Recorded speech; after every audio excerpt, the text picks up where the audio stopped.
I wasn't looking forward to working on Christmas Day, but I didn't have many options.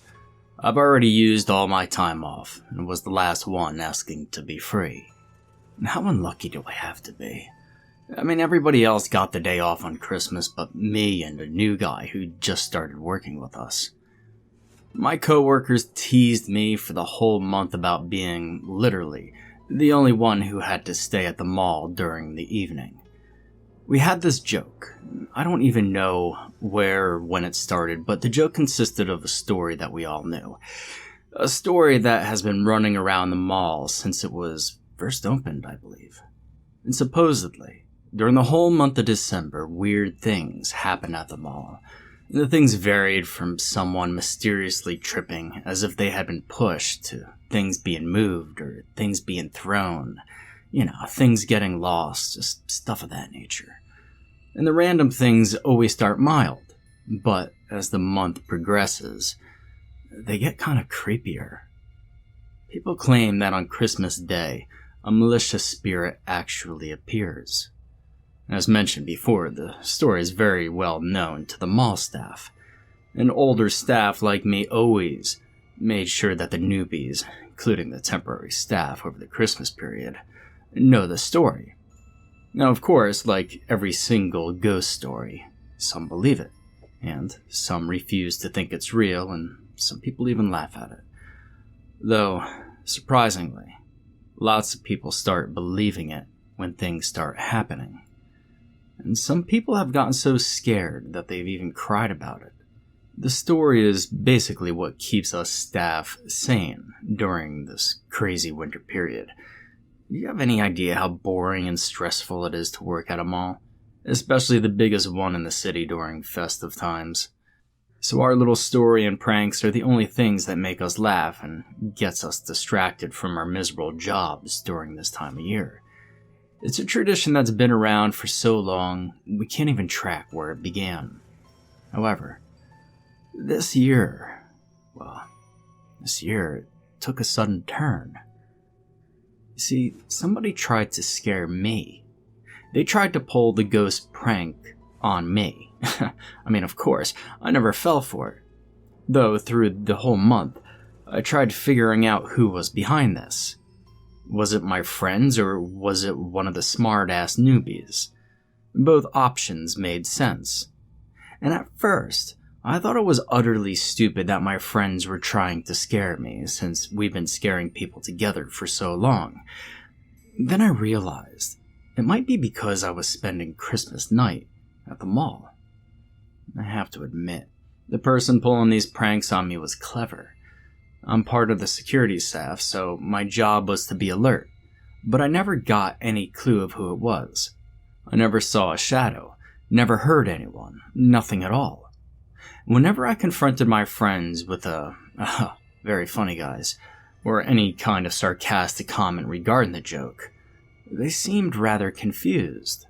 And at first I thought they were just very good at acting, but then I started to suspect maybe it wasn't someone close to me.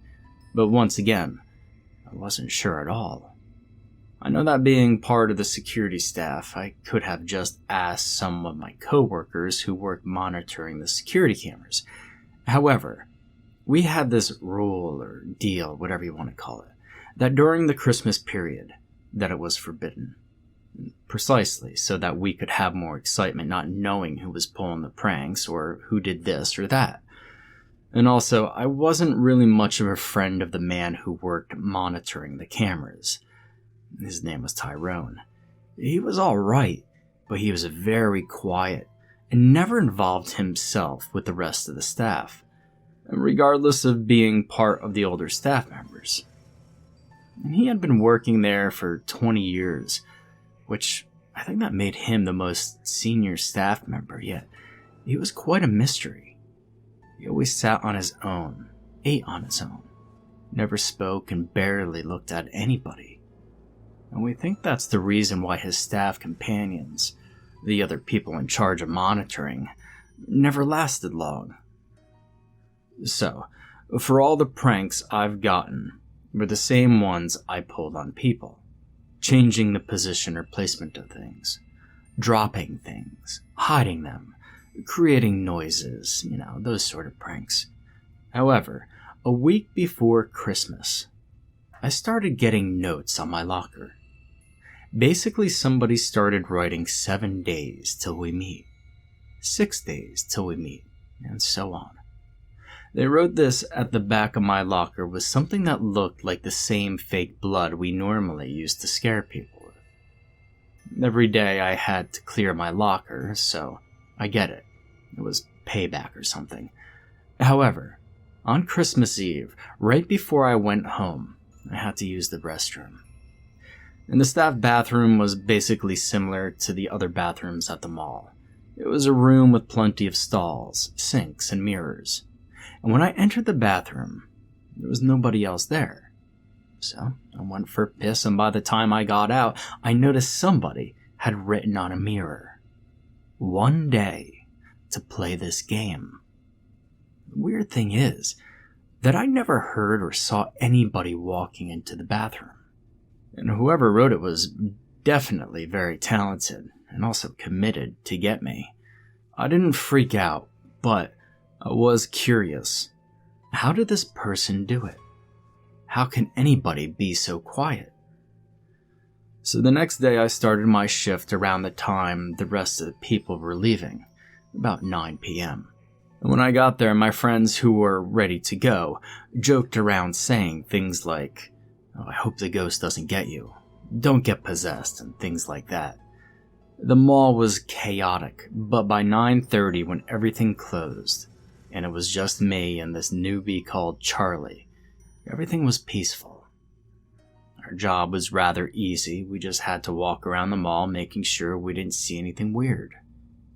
At the beginning, Charlie didn't seem to know what to do because he was just chasing me around to start conversations. He was a 19-year-old dude, and at first we spoke about our lives and working at the mall, but eventually he started asking me about ghosts and the stories around the mall. At first I lied and tried to scare him off a little bit. It was too easy to do since it was obvious he was afraid of such stories. And that's why he never left my side, not even to go to the bathroom. It was funny to tell him all sorts of crazy stories, but by the time it was 11 p.m., I had to confess to him that the stories were just that, stories, and that they weren't real. And I remember him nervously laughing. I could tell he felt embarrassed, and after telling him this, I let him know now we had to go separate ways until 4 in the morning and communicate through our radios. It's just a protocol, since from midnight to 3 in the morning tend to be the hours thieves do their dirty work. So, we needed to patrol different extremes of the mall while keeping constant communication to know that we were all right and nothing out of the ordinary was happening. I could tell he was nervous to do so, and I understand him. Being alone in a huge, dark, enclosed place can be stressful. In all honesty, I never got used to patrolling at night. I had to reassure Charlie that nothing bad was going to happen. I had to explain that every single thing was a prank orchestrated by us. "There's no such things as real ghosts, Charlie," I told him. "I don't know, man. I know it sounds weird, but I could sense something strange. Something in here feels off," he told me. I didn't take this seriously, and at the end, convinced him to go separate ways. "We'll be speaking all the time," I reassured him, and we both parted different ways. Now, during the first hour, we spoke on the radios as we patrolled the entries and exits around the mall. And around 1:15 in the morning, I had an urge to go and use the bathroom. I happened to be close to the staff bathroom I used the day before, though I didn't give it much thought. When I entered the bathroom, the lights turned on automatically. When I walked towards the last stall, I noticed all doors were open as they should be. I entered the bathroom and was there for around 3 minutes, and by the time I got out, there was something strange written on the mirror again. Who said, I wasn't real, the sign read. I immediately checked around, but apart from what had been written, it all looked the same to me. I hadn't heard or seen anything suspicious, but I knew what had happened. It was Charlie. He had written this. He was trying to trick me, maybe as payback for the jokes that we pulled on him. I cleaned the mirror, and instead of confronting him, I decided to go with the flow to see what he would do next. As I got out of the bathroom, I checked in with him. Everything was normal, and he was telling me his location. But around 2:30 in the morning, he said something weird. "Jamal, I hear something strange." "What is it?" I asked, knowing damn well he wanted to scare me. "I don't know, it sounds like someone's crying," he whispered. "I'm gonna go check." "Oh, hell. There's someone here. Jamal, I need you here. I need backup, please," he said nervously, about 2 minutes later. At that point, I must admit I got a bit confused. He sounded very stressed, and either A, he was lying and trying to scare me, B, someone else, maybe another coworker, was trying to scare us, or C, the person who Charlie was seeing was a thief or something worse. And even though I was more than sure that A and B were the options, I needed to do my job, which meant not neglecting an alert like this. "Where are you?" I asked Charlie. "Near J.C. Penney's." At that moment, the signal started to break up, but I could still hear what was going on. "I'm going to approach him," Charlie said. "He looks like he's hurt." "Sir? Sir, excuse me, are you okay? Sir, I need you to answer. You can't be here, you know. I'm gonna have to call the police." I could hear him saying, even though the signal was breaking up. And then, through his radio, I heard a strange voice say, "Nobody can take me away from my home." And then all I could hear was screams. Some of the screams sounded like they came from Charlie, and I could recognize his voice asking, no, pleading, begging for help. And the other voice sounded more like an animal than a human. This lasted for about 2 minutes, and then it was all silent. Now, I have to admit, I got scared when I heard all that. I never heard anything like that before. In fact, I was about to call the police when I thought maybe I should wait. Maybe this was all part of the prank. It was the most reasonable explanation to all of this. The best thing I could do before embarrassing myself was to find out exactly where Charlie was. And I tried to run myself there, and it took me about 5 minutes since, as I mentioned before, the mall is huge. But once I got there, I could see someone laying on the floor, and something that looked like blood all around this person. The person was wearing a mall security uniform. Sure enough, it was Charlie. I got on my knees and took a look at him. He looked hurt, as if someone had taken a bite off his neck, but he was still breathing. I asked him, "Who did this to you?" Charlie just looked at me and did a big effort to answer. "Get out," he said while blood came from his throat. And after saying that, he coughed a couple of times, and then he suddenly stopped breathing. As I was going to grab my cell phone to call the authorities, the lights at the mall went out. Everything was dark.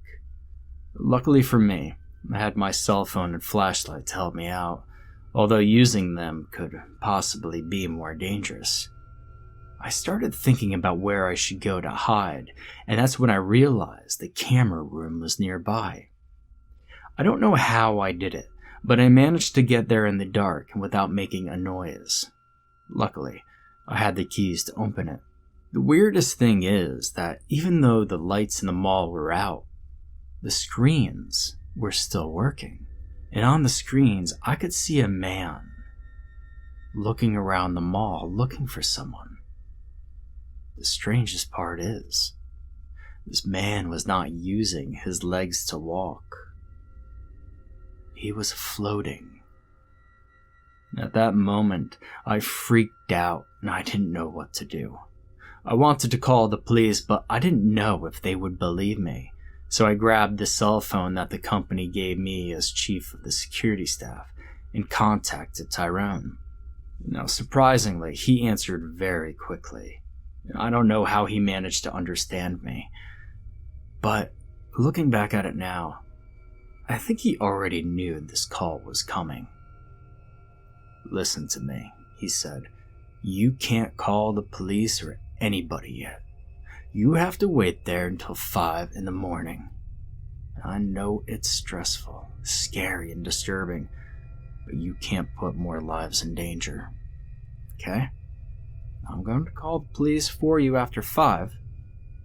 Just trust me. Stay somewhere safe, maybe exactly where you are, and don't be loud. You'll be fine," he told me. It took me an hour to make a decision whether to listen to him or just call the police, but Tyrone must know what he was doing, so I trusted him. At 5 in the morning, the lights came back on. Also, I got a message from Tyrone saying police will be there right away. He was not lying. 15 minutes later, they arrived, but to my surprise, they were not alone. They were there with Mr. Michaelis, the owner of the mall.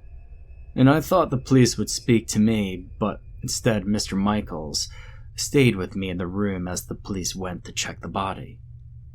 And as we were alone, Mr. Michaelis and I made a deal. He would give me $15,000 right there, and on top of that, I had a 20% pay raise and could choose my own schedule. The condition was not telling anybody about what had happened. Just to say, Charlie never did his shift that day. Despite having such a good deal, I did feel guilty. After all, a young innocent man had died at the hands of God knows what, and I had the suspicion that he was not the only one. When I tried asking Mr. Michaelis about what happened, he simply said, "No questions." "Sir, with all due respect, I need to know I'm safe working here," I said. "As long as you spend Christmas with your family from now on, you're fine," he answered with a smile as he left the room. After that, police took me to my house. I never got asked any questions by them or anybody. The next day I tried contacting Tyrone, but he didn't answer. However, he unexpectedly showed up at my house the next evening. He said he wanted to check if I was fine, and I tried asking him questions, but he kept saying the same. "You know we're not allowed to talk about this.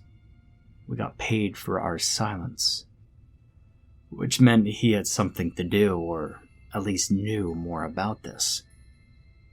It took me ages to convince him, but after an hour he said something short but concrete.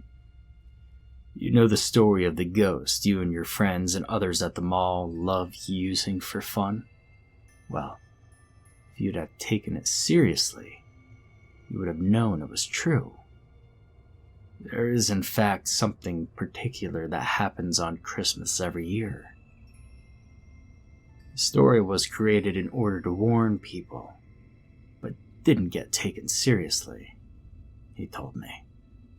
I just retorted, "That's impossible." And then Tyrone said something very truthful. "Why do you think we have so many temporary staff during Christmas that never come back?" I don't have the answer to all the things that happened, but even if I did, I could not use them. I sold myself to get benefits, knowing that year after year, somebody else will be affected by this.